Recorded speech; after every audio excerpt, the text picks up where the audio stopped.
They never warn you when life decides to break you. There's no signal, no preparation, just a hit that changes everything. One day you wake up, and the world isn't the same anymore. The people you trusted vanish, the plans you built fall apart, and suddenly, you're face to face with yourself, raw, alone, and uncertain. Most people crumble at that point. They drown in their emotions. They begged for comfort. They chased distractions, anything to escape the storm inside their mind. But not everyone.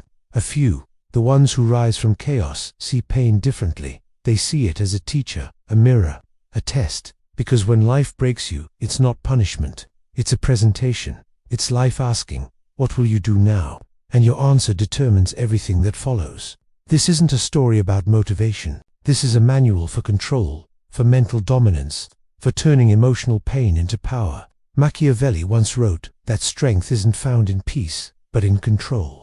Not in how you feel, but in how you respond. So if you've ever been betrayed, discarded, or left in the dark, this is your guide. You'll learn to detach, to observe, to rebuild your mind into something unbreakable. Because the truth is simple. The world doesn't reward emotion. It rewards discipline. It rewards those who move in silence. Those who use pain as precision. Stay with me, because in the next few minutes, you'll understand how to become something this world can't manipulate. A mind forged in fire, calm under pressure, cold under chaos, and dangerous in silence.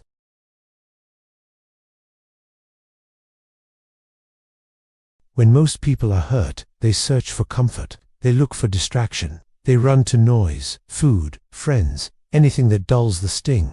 They think comfort heals, but comfort kills growth. You've been trained to chase relief instead of control, to scroll, to vent, to escape. But that's how the world keeps you weak. A mind addicted to ease will never rise to power. The powerful don't seek comfort. They seek control. Control over reaction.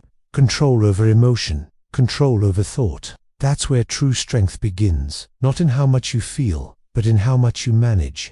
Machiavelli understood this centuries ago. He didn't write for the comfortable. He wrote for those who were broken, but refused to stay that way. Every hit life gives you is data. Every heartbreak is feedback. Every disappointment is a signal showing you where your mind still bends. If you keep reacting emotionally, you'll stay trapped in loops. But if you start observing instead, you begin to rise. Pain isn't an enemy. It's a mirror showing you your limits. It's the difference between those who collapse and those who calculate. Because power doesn't come from avoiding pain, it comes from analyzing it. The moment you stop begging for comfort, you start building control. You learn to sit in silence instead of screaming, to study your thoughts instead of drowning in them. And when that shift happens, you stop being easy to read. You stop being easy to break. Weak minds react. Strong minds reflect. And reflection, not relief, is how you evolve. So the next time life stabs, don't panic. Pause, analyze, ask yourself, not why did this happen to me, but what can I build from this? That's how you begin the transformation, from emotional to strategic, from fragile to forged. Comfort makes you soft. Control makes you unstoppable.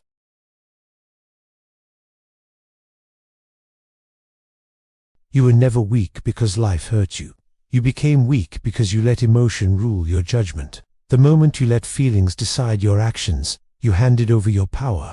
And when emotion leads, chaos follows. Pain is inevitable, but meaning is a choice. You decide what your suffering means. You decide if it breaks you or builds you. That's where emotional discipline begins. Not numbness, not denial, control. You feel the pain, you study it. You decide how it will shape you. Because the truth is, emotion is the oldest weapon used against humanity. People, systems, the world, they all manipulate emotion. They bait your anger. They feed your ego. They dangle approval in front of you. And every time you react, you lose a piece of yourself. But when you master your response, you become unreadable, unpredictable, untouchable. The strong don't hide emotion. They harness it. They use it as data. They delay reaction until every move is calculated. That's emotional discipline.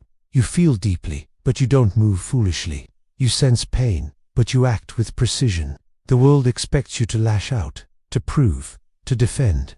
Don't let silence do the work, because silence confuses those who crave control over you. They'll call you cold. They'll call you distant. But what they really mean is they can't manipulate you anymore. You're no longer triggered. You're tuned in.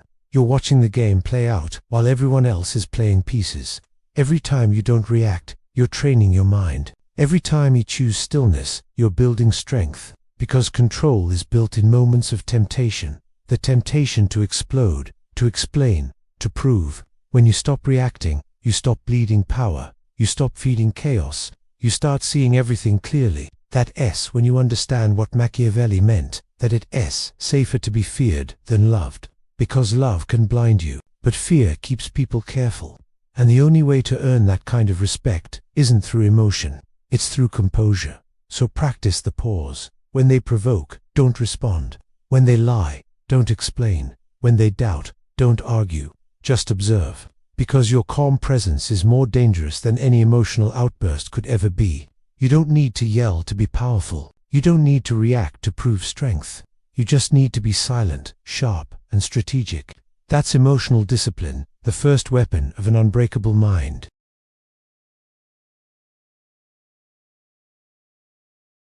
Most people stay broken because they never question their story. They accept the version life handed them. They wear their pain like identity. They introduce themselves by their wounds. But power doesn't live in pity. It lives in perspective. And perspective is a weapon only the strong know how to wield.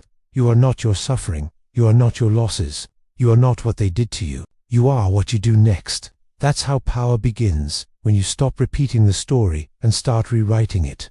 Every victim stays trapped because they believe their pain makes them special. But pain doesn't make you special. Pain makes you ready. Ready to evolve. Ready to evolve. Ready to gut. Ready to rise. Your past is not your cage. It's your construction site. Every betrayal is a brick. Every disappointment, a lesson. Every fall, a foundation for something colder, cleaner, sharper. Stop saying this is just who I am. No, it's who you became when you stopped fighting. And you can always rebuild. Machiavelli understood this truth. Perception creates power. The way you see yourself dictates how the world treats you. If you walk like you're broken, they'll step on you. If you move like you're unbothered, they'll respect your silence. So reconstruct the image. Kill the version of yourself that begged for understanding. Replace it with one that demands none. People will remind you of who you used to be. Let them. Just make sure the person they're describing no longer exists. Because real transformation isn't when you talk about growth. It's when the old you dies so completely that even your memories bow to the new design. Stop telling your story to be understood. Start showing your evolution to be remembered. You owe no one your wounds. You owe yourself your rebirth. When you walk now, walk with silence that cuts deeper than explanation. When you speak, make every word surgical. And when they doubt you, don't argue. Outgrow them. Rewrite your narrative until the world can't recognize you, until your past is forced to apologize to your future. That's how power is born, not through sympathy, but through self-definition. You are not the broken story. You are the author that ended it.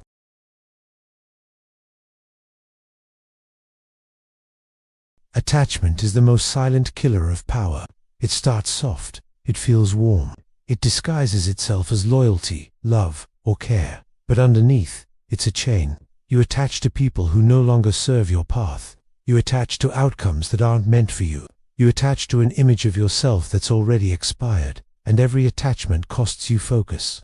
Power and attachment can't coexist. One demands control. The other demands dependence. Machiavelli understood that a ruler's strength lies in his ability to detach when the moment demands it, to walk away without warning, to move on without emotion, to protect peace at any cost. Because the second something external controls how you feel, it controls you. And the controlled man is never the powerful man. So you must train yourself to let go, not because you don't care, but because you refuse to be ruled by what drains you. Detach from outcomes, detach from approval, detach from the need to explain. Your silence is your sword. Your absence is your armor. People will say you've changed. They'll call you selfish, distant, cold. Let them talk. Their comfort was built on your weakness, and now that you've stopped bleeding for them, they feel the loss of their control. Understand this. Being unbothered isn't cruelty, it's clarity. It's knowing what deserves your energy and what doesn't. It's not indifference, it's inner dominance. Every time you detach, you reclaim a piece of your mind. Every time you choose silence, you sharpen your focus. Every time you stop reacting, you build psychological armor. That's the discipline of power. To walk away not because you're angry, but because you've analyzed the cost and found it too expensive. The world will guilt you for this. It will try to pull you back into emotional servitude, but you owe nothing to what weakens you. Detach quietly, detach completely, because the man who can walk away without hesitation is the man who commands everything without force. Detachment isn't escape, it's evolution. It's the act of choosing peace over possession. And that choice, that calm, calculated refusal to be owned, is what makes you untouchable.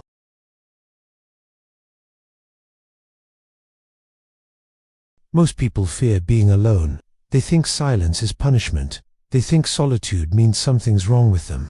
That fear keeps them ordinary, because isolation isn't emptiness. It's exposure. It shows you who you are without distraction, without validation, without noise. The weak crave company. They need constant attention to feel alive. They can tease it with themselves because they don't know who they are without others reflecting it back. But the powerful, they retreat on purpose. They use solitude as a forge. When you're alone, the truth surfaces. You see what's left when the crowd disappears. You confront your patterns, your addictions, your impulses. You meet your real enemy, the untrained mind. Isolation strips away illusions. No more pretending, no more masks. Just you, your thoughts, and the discipline to face them. That's where power is born, in the moments when nobody's watching. When you build habits without applause, when you study in silence, when you grind in darkness until your results speak louder than your voice ever could.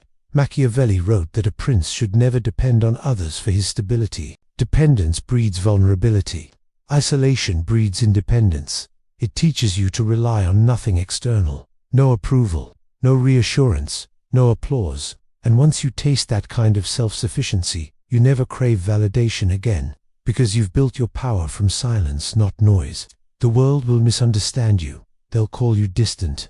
They'll say you're detached, unreachable, arrogant. Let them. They don't understand that solitude is not loneliness, it's preparation. When you step back, you sharpen your perception.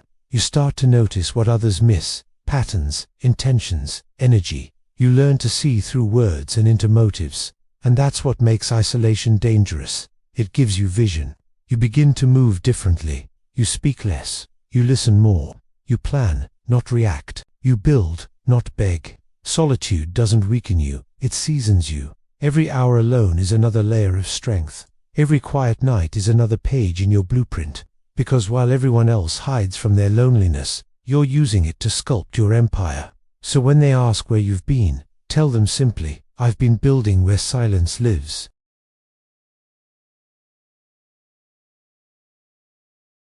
Control isn't about domination, it's about direction. It's knowing where your energy goes and never wasting it. Most people confuse control with force. They think power means making others obey. That's weakness disguised as authority. Real control is internal. It's quiet, calculated, invisible. It's the ability to command yourself when everything else is collapsing. To stay calm when you're provoked. To move with reason when emotion screams for chaos. That's what separates the rulers from the ruled. When life breaks, the average person looks for someone to blame. The powerful person looks for where they lost discipline. Because blame is emotional, but ownership, that's strategic. Control begins in the smallest choices, how you wake, what you consume, what you tolerate. Every decision either strengthens your command or feeds your chaos. The mind that cannot master itself will always be a slave to circumstance. And that's the greatest prison of all, not the one built by others, but the one built inside your own lack of control. You must become a strategist of your emotions, not denying them, directing them, turning fear into fuel, turning anger into focus, turning pain into precision. That's how kings are made, not through luck, but through mastery of impulse. When they insult you, you don't react. When they betray you, you don't collapse. You simply calculate, because control is your greatest advantage, the one thing chaos can never predict. Even Machiavelli understood, power is perception. Whoever stays calm commands the narrative. The one who controls their emotions controls the room, and the one who controls themselves controls their destiny. So move slower, speak less, see more, never rush to respond. Delay is dominance. Every second you pause, you're collecting data. Every breath you hold, you're sharpening your edge. The loud lose focus. The calm dictate direction. That's the art of control. The discipline to remain centered when others are burning. The ability to move with purpose, not reaction. Because real power isn't shown, it's sensed. And when your presence carries calm instead of chaos, you no longer chase control, you become it.